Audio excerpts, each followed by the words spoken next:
সংস্কারের বাহানায় নির্বাচন না পেছাতে অন্তর্বর্তী সরকারের অনেক প্রস্তাব বাধ্য হয়ে মেনে নেয় বিএনপি। সংসদে স্বরাষ্ট্রমন্ত্রী। দেশের সামগ্রিক অর্থনীতি ভালো নেই, অর্থমন্ত্রী। ধর্ম নিয়ে রাজনীতি করতে চায় না সরকার। বৌদ্ধ সম্প্রদায়ের সাথে মতবিনিময় প্রধানমন্ত্রী।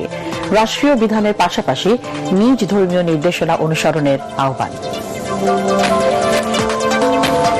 গণভোটের রায় বাস্তবায়নে 16 মে থেকে 25 জুলাই বিভাগীয় সমাবেশ করবে 11 দলীয় ঐক্য।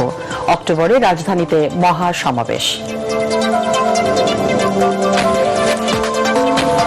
মে মাসের মধ্যে দেশে হাম পরিস্থিতি নিয়ন্ত্রণে আসবে আশাবাদ স্বাস্থ্যমন্ত্রীর। 24 ঘণ্টায় আরও 2 শিশুর মৃত্যু।